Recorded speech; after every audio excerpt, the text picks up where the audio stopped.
Bonjour les plantistes. Bon, alors cette semaine, on est dans le jardin du Luxembourg et je vais rencontrer Gilles et William au verger du jardin du Luxembourg. Parce qu'à mon avis, ça, vous ne connaissez pas. Et c'est très joli, ça fait 2000 m² et on va parler de poires et de pommes. Ah bah écoutez, suivez-moi.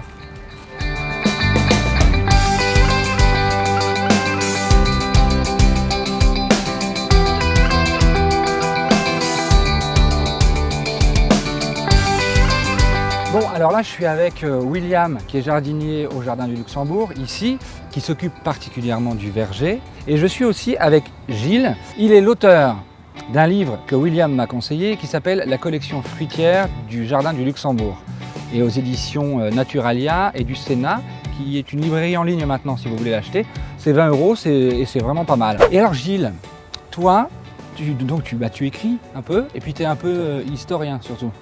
Alors, je suis un ancien technicien, responsable du fruitier, et donc j'ai participé à ce livre en tant qu'ancien jardinier du Luxembourg. D'accord, parce que alors moi ce qui m'intéresse, c'est je connais 2-3 trucs sur le jardin, mais ça date de quand en fait? Alors, c'est une très longue histoire qui commence au XIIIe siècle. Saint-Louis demande aux frères Chartreux, en un premier temps, de venir sur ce site qui était les ruines du château de Vauvert, et qui était très mal famé. Ensuite, la véritable collection fruitière commence en 1650, quand un ancien pépiniériste se retranche chez les frères Chartreux, sous le nom de frère Alexis. Les moines chartreux cultivaient d'abord des arbres fruitiers pour leur propre consommation, et en fait lui, habile pépiniériste, va faire en sorte que cette culture des arbres fruitiers va devenir un moyen de ressource pour les moines chartreux. Et donc jusqu'à la Révolution, ça va être une des plus belles collections fruitières de l'époque. Alors j'ai entendu dire qu'ils vendaient jusqu'à 14 000 arbres par an. Mais c'est énorme. Le jardin a été créé avec le Sénat. Qui a été créé, enfin le Sénat, le palais.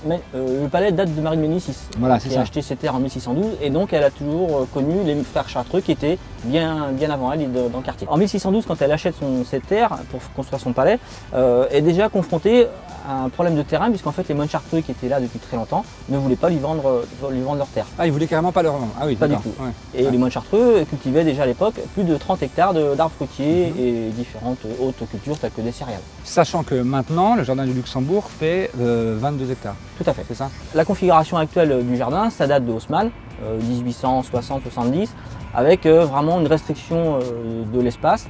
Et la configuration actuelle du fruitier date de cette époque-là et ne fait plus que 2000 m².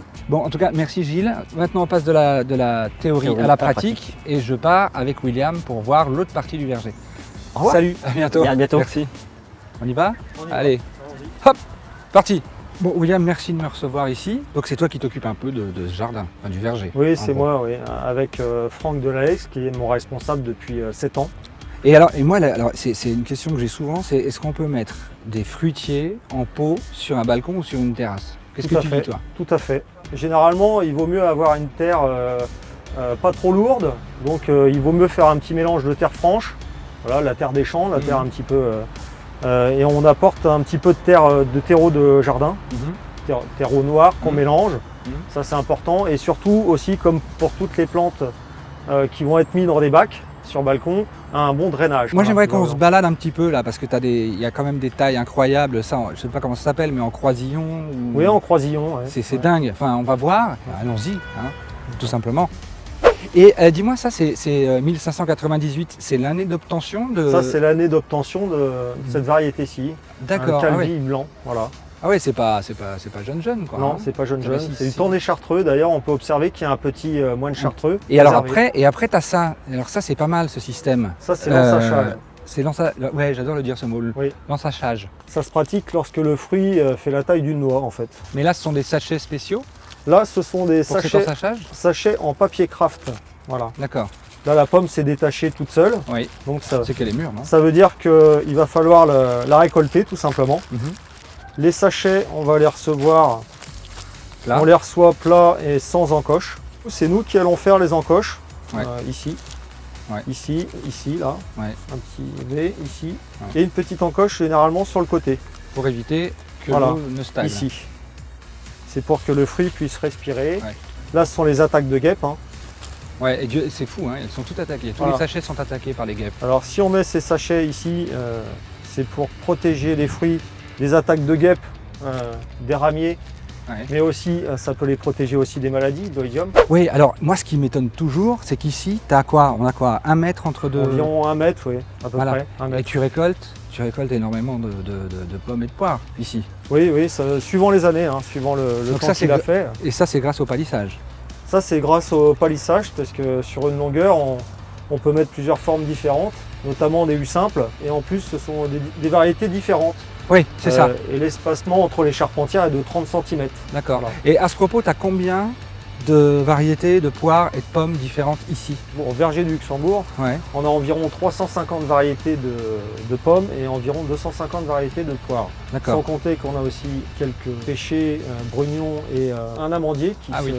qui se trouve Oui. sur le mur palissé derrière. Ouais. Et on a des petits fruits, tout ce qui est framboisier, D'accord. groseillier, cassis. Et puis tu as aussi tes fameuses journées du patrimoine, Journées, oui. où là tu montres les pommes et les poires, et après tu donnes ça aux croqueurs de pommes, Voilà. pour cette chance, Voilà. et le reste, t'en fais quoi? Et le reste, on appelle la soupe populaire du 6e arrondissement et on leur demande si on peut leur amener des fruits. Et D'accord. généralement, on charge la camionnette et Ouais. on y va. Quoi. Et ils sont ravis. Voilà. Et ils sont ravis, voilà. Parce que tu t'estimes à combien là ce que vous récoltez?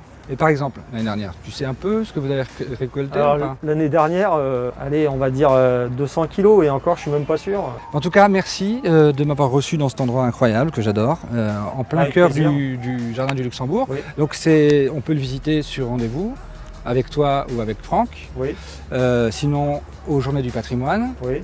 Et Tout à puis, fait. vous pouvez passer autour, il y a des grillages tout autour, mais quand vous êtes à l'intérieur, c'est un havre de paix. Bon, salut, merci. Bah, merci à toi. Bah, avec plaisir. Et à très bientôt alors. Bah, à Salut. bientôt.